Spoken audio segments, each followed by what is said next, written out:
My brain doesn't turn off, unfortunately. I can go home and go to a restaurant to get takeout, and I'm talking to the owner, and I'm telling the owner of the restaurant about our culinary program and how can we connect the dots, and maybe he could be a guest judge for one of our programs. It never turns off.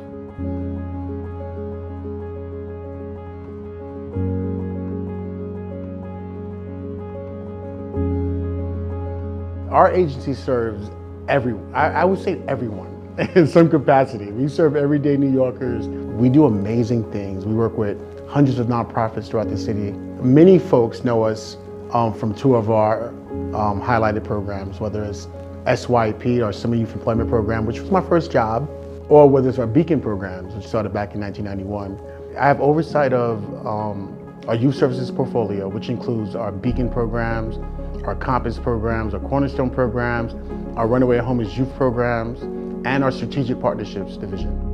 We're doing a high five.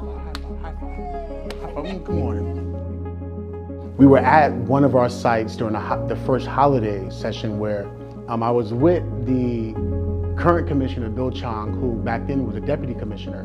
Bill asked the site director, hey, what could DYC do to better support you during these holiday recess periods? And the site director said, well, there's this new ice skating rink opening in Bryant Park. Bill looked at me and I'm like, I'll take care of it. To get in contact with the CEO who was coordinating the ice skating rink, I ended up speaking to a concession stand worker who gave me the phone number of his girlfriend at the time.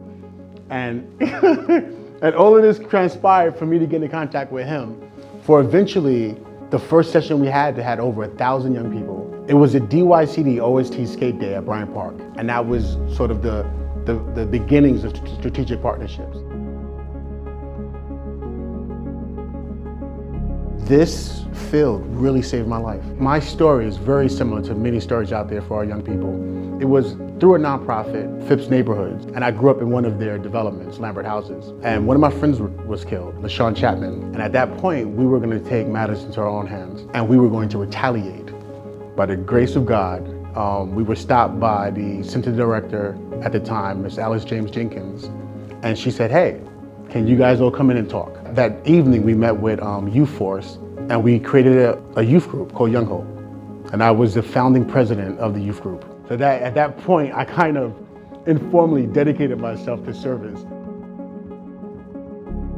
Someone trusted me, and someone gave me the opportunity to figure out what I wanted to be and who I wanted to be. It's absolutely knowing that some of the things that saved my life is happening across the city, and we're a part of that. I'm a part of that.